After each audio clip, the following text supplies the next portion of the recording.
Hello student, good afternoon. I am Isa Siddiqui. Today I am going to discuss the chemistry of 12th class and the topic is solid state.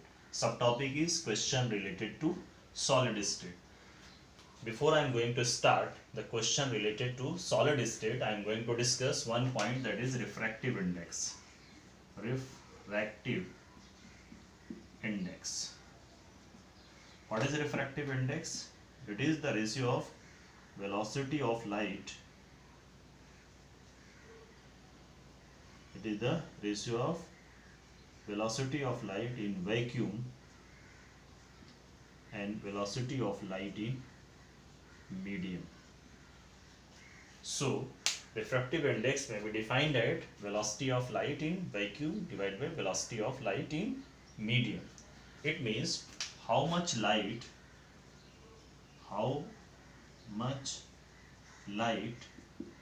slows down when it passes through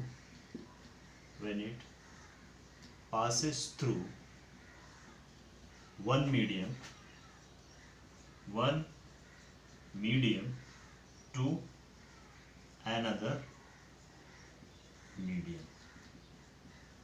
So refractive index means how much light slows down when it passes through one medium to another medium. If any substance, any material having more refractive index, then it slows down the speed of light. Okay. In previous video I have discussed the crystalline solid, amorphous solid and types of crystalline solid on the basis of intermolecular force of attraction. Today I am going to discuss the question related to solid state, that is amorphous solid. First one is amorphous solid and crystalline solid. First question is classify following. Question number 1. Classify following as amorphous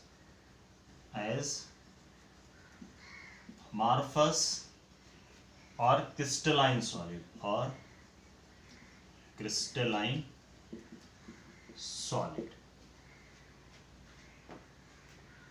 polyurethane,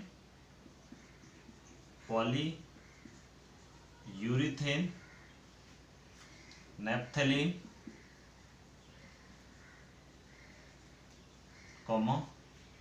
benzoic acid,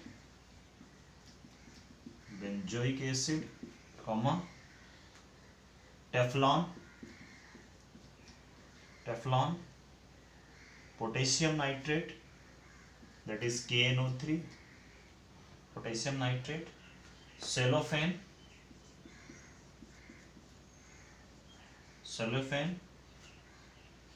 polyvinyl chloride,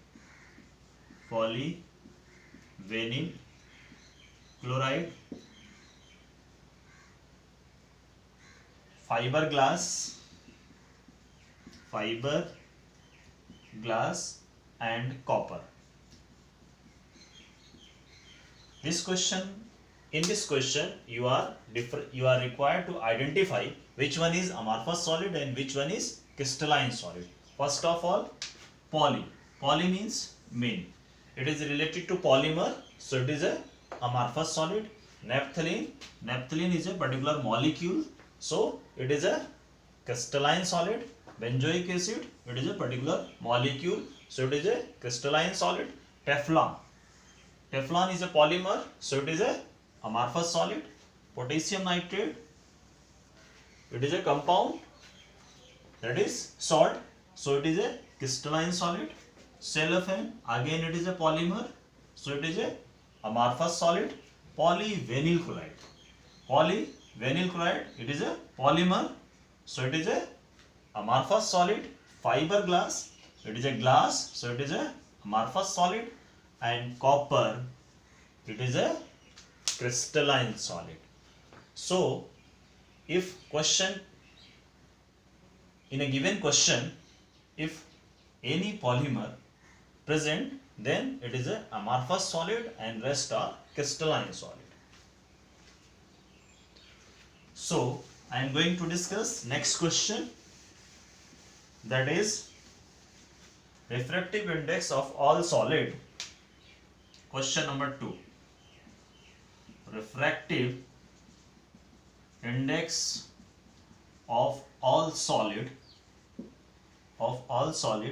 is observed to have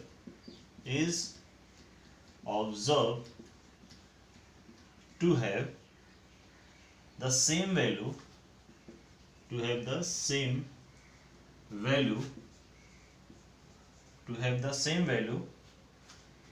along all direction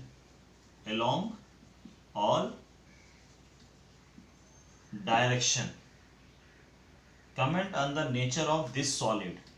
Comment on nature of this solid. What it show cleavage property? Would it show cleavage property?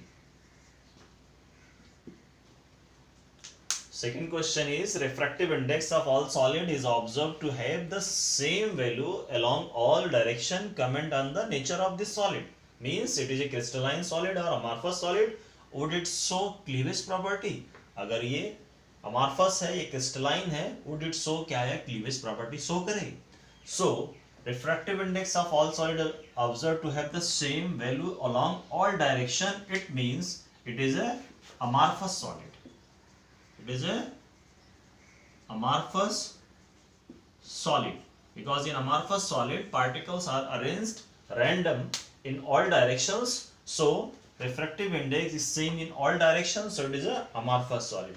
Would it show cleavage property? No, it do not show cleavage property because it is a amorphous solid. Amorphous solid. So only cleavage property shown by crystalline solid, not by amorphous solid. So it is a amorphous solid. Would it show cleavage property? No, it do not show cleavage property because it is amorphous solid. Next question, that is question number 3.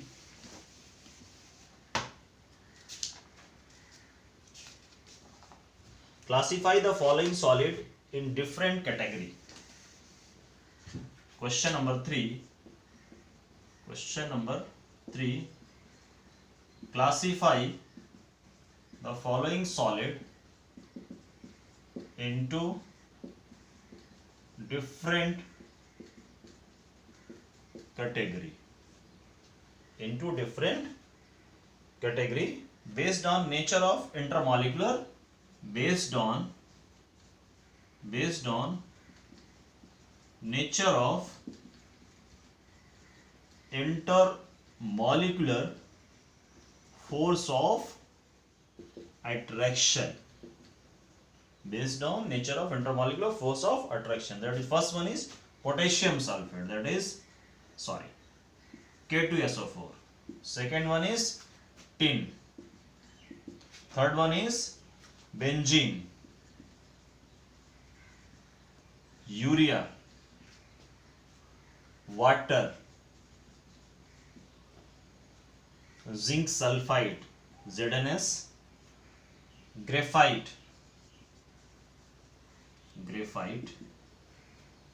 rubidium, argon, silicon carbide, that is SiC.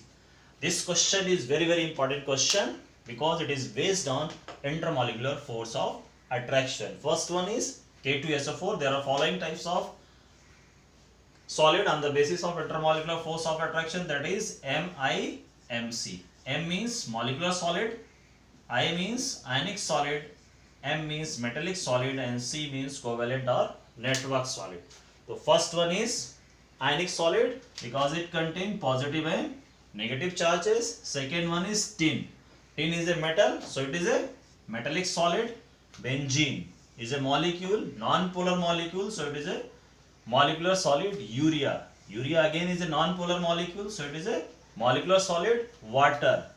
Water again is a molecular solid, but it is a type of hydrogen bonding molecular solid. Zinc sulfide, it contains positive charge and negative charge, so it is a ionic solid. Graphite.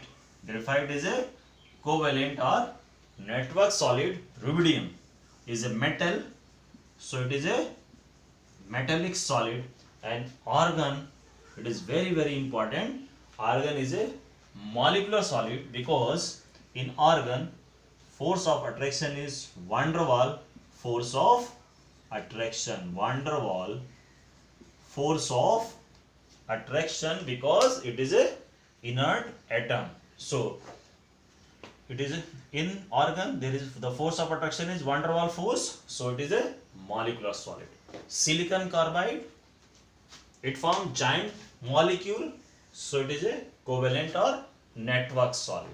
So I am going to repeat. K2SO4 is ionic solid. Tin is a metallic solid. Benzene is a molecular solid, that is non-polar molecular solid. Urea is a molecular solid, that is non-polar molecular solid. Water is a polar molecular solid, that is hydrogen bonding molecular solid.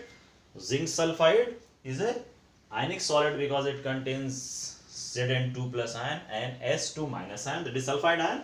And graphite is a covalent or network solid because it forms giant molecule. Rubidium, rubidium is a metal, so it is a metallic solid. And argon, very important question, it is a molecular or atomic solid because in argon there is a force of attraction is van der Waal force of attraction. Next one is silicon carbide. It is again covalent or network solid because it forms giant molecule which has brittle and high melting point.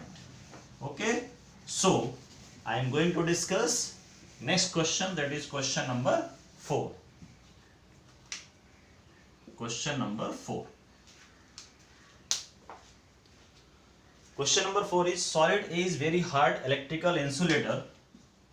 Solid A is very hard electrical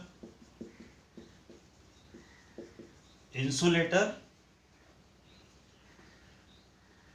Electrical insulator in solid as well as in molten state. In solid as well as in molten state. Molten state and melt at extremely high temperature. And melt at extremely high temperature. High temperature. What type of solid is it? What type of solid is it? What type of solid is it? Solid A is very hard electrical insulator in solid as well as molten state and melt extremely high temperature. What type of solid? It is a covalent or network solid. Covalent or network solid because it has very hard electrical insulator in solid as well as molten state and melt at extremely high temperature. What type of solid? It is a covalent or network solid. In next video I will discuss crystal lattice and unit cell. Thank you for watching the video.